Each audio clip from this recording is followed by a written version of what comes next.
guys, so it's me, Nicolette Mashile, and today I want to talk a little bit about a question that I get ever so often, and I don't know how many times I've actually gotten it in 2018 to a point where I'm just like, I don't know what the answer is, because to be quite honest, I really don't know, right? But remember that none of my videos constitute as financial advice. Remember, if you are looking for financial advice, please consult somebody who is registered and certified as a financial advisor, financial planner, portfolio manager, wealth manager, whatever it is, as long as they've got the expertise and they're actually certified to be able to give you that type of expertise. So let's jump straight into what the question actually is. The question comes along the lines of, Nicolette, where would you put 500 Rand every single month? Way, Nicolette, I've got a lump sum of 100,000 Rand. What should I do with it? Nicolette, I've got this huge amount of money and I don't know where to put it.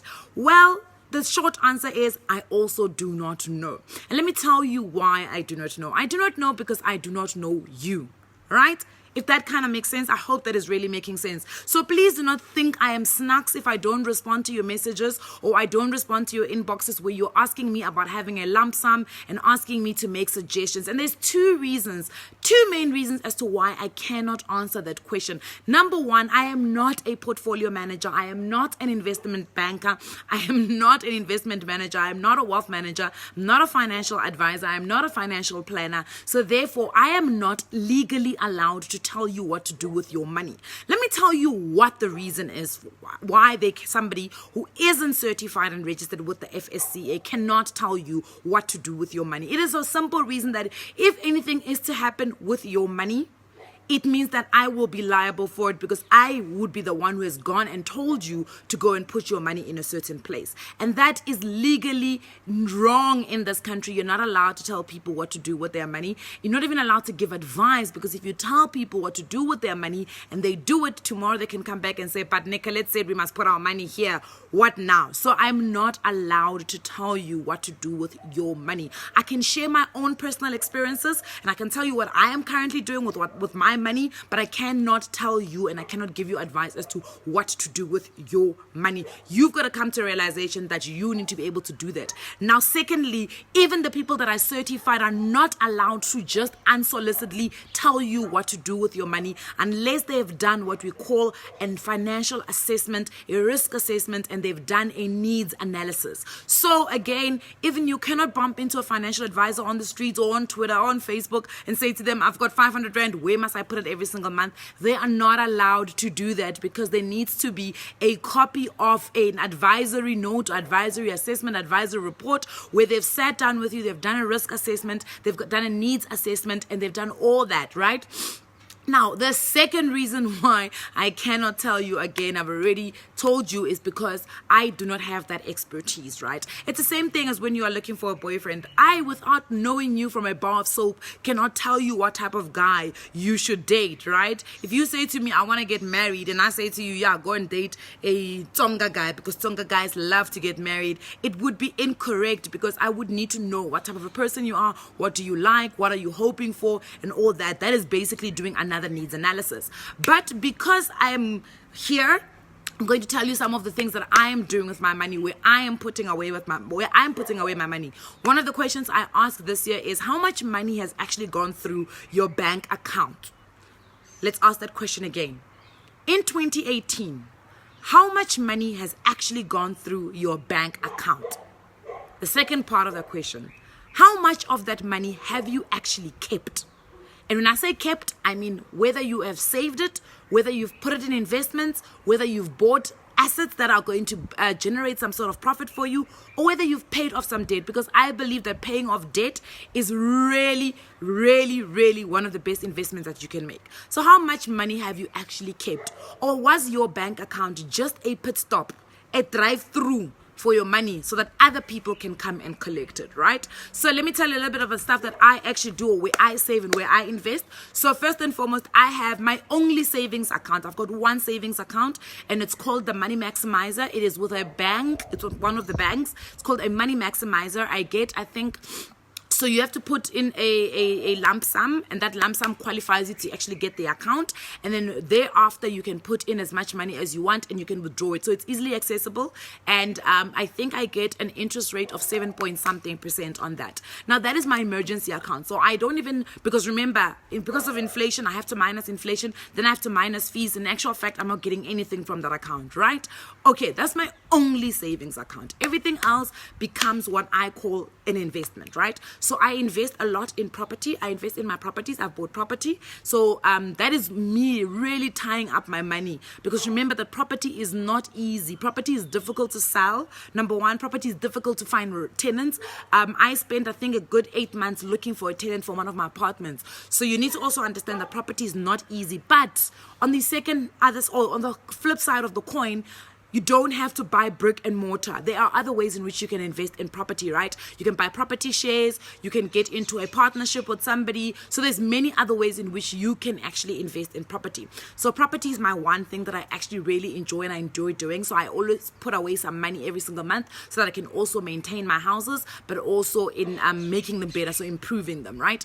The second thing that I've got is what is called a TFSA, which is a tax-free savings account. So you know that in South Africa, we've been given a limit of 500,000 rand per lifetime and 33,000 rand every single year to be able to save money, which will be tax-free, right? Now, that means that government cannot come back and say, hey, we want our SARS money, because that is tax-free money. And I put it away, and I'm in one that I cannot withdraw, because for me, my belief is that a tax-free account is an investment account, and therefore you need to make sure that you're not easily accessing that money unnecessarily, right? As I said, my other account, my money maximizer account, is my emergency account. For if anything is to happen, I can easily access that amount of money. Then I invest in shares. Guys, the JSE has some of the cheapest shares ever. You can find shares less than 50 rand. If I can tell you right now, the Woolworths shares is sitting at 54 rand 50. So I feel like most of us spend 100 rand, 200 rand on useless things every single month. You could be investing in Woolworths shares. Now, there is no guarantee of what the JSE will do or what the share price will do, but with every other investment, there is absolutely no guarantee. It's really you trusting a certain brand or trusting a certain company and saying that's where I want to put my money. Again, there's many shares that are under the price of that. I then also have what we call ETFs. ETFs are exchange traded funds. Basically, they're indexes. So a company will put together, it's almost like a fruit basket of shares. They'll put together the best performing shares into one basket, or they'll put together ETF according to industries. And what it does is that it spreads out my risk, so that if one share, or let's say, for instance, Steinhoff goes down, then the other shares will balance it out and I'm not losing out a lot. So I really invest in ETFs. And for me, that is where I actually started before I actually went into individual equities. Why? Because, as I said again, it is a spread out of risk. It's not investing in one share or one company. It's also not investing in one industry or one sector. It is a fairly balanced out risk or whatever. Then the fourth thing that I invest in is I invest in unit trusts. So I also put away 500 rand every single month into a unit trust. My unit trusts right now are all property unit trusts, because I love property. I believe in property. Property for me is steady and it's not as volatile as other spaces for me personally and my financial goals, right? So all my unit trusts are property unit trusts.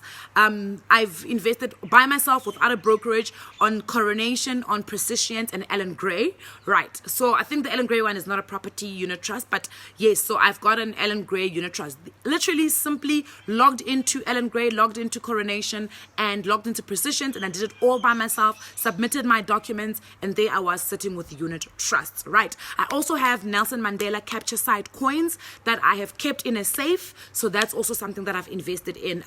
How they grow via demand. So it's almost similar to how people say Bitcoin, whatever Bitcoin. There's Bitcoin really, its share price or its price grows with the demand. If more people are demanding it, the more it will grow, right? So it's the same thing with coins, Mandela coins. It's the demand that makes them grow. So the more people that want them, the higher the price can go, right? Very simple, right? And then one of the other things that I invest in is cows and lamb, and I'm doing this through a company called SV Capital. Basically, you log in, you create a profile for yourself, and you can buy cattle, you can buy lamb whenever you want to, and obviously you know how those things gain their market value, right? The market value or the market price of a certain animal grows, and then that's what happens. Then the sixth thing, or probably the seventh thing that I invest in is my property stokvel. So I'm involved in a property stokvel. A lot of people have called it a scam. Great for you. Good for you. We have a property stokvel that is doing absolutely amazing. We are the shareholders of the company, so we've incorporated into a company. We are the shareholders, but at the same time, we are also the seed capital. So we fund this thing every single month, and we use that money collectively as a group of people that have incorporated into a PTY Ltd, and we go and buy investments, different types of investment. Why wouldn't I do this by myself? Well, because I do not have this type of money every single month that we would have as a group. So you can imagine if there's 20 of us and we're all contributing 2,500 versus if I as Nicolette has to put away that huge amount of money. So we basically allow ourselves to tap into investments which we probably wouldn't have been able to if we were doing individually. That's really as simple as that, right? And then what I really would like to get into, and I've been speaking about it throughout the year, is getting into game farming. So this is buying wild animals. So not necessarily wild animals, but you know, animals that are not domestic animals. So things like inyalas, impalas, buffaloes, that's what I really would like to get into. So I've been doing quite a lot of research on that. And then the last thing that I'd like to do in 2019 is to plant avocado trees. If I'm not going to plant the avocado trees myself, I'm going to go to places like Bushbuckridge, where avocados are like a daily bread, guys, and I'm going to actually buy some vans, and I'm going to collect these avocados from every single household, and I'm going to charge them. They're going to charge me per crate, so I'm creating business for them, but at the same time I'm also creating my own business. All I gotta do is just find somebody to buy these avocados from us, and yes, that will be a challenge, but it's something that I am looking forward to in 2019. Now, that is where I'm putting my money away. Now, again, it's not huge amounts of money. Maybe I should have said how much I put away each month on every single thing, but I'll do that in the next video. So basically, that's just me giving you a nutshell of what the possibilities are. But again, this is not advice. This is not you going and saying, I'm now going to replica and copy what Nicolette is doing. No, that's not what I'm saying. All I'm saying is these are places where I actually put my money. So when I ask myself that question and I say, Nicolette, of the money that has gone through your account, how much of it have you kept? I can say this is how much of it I've actually kept, and these are the places where I have kept it. Mwah.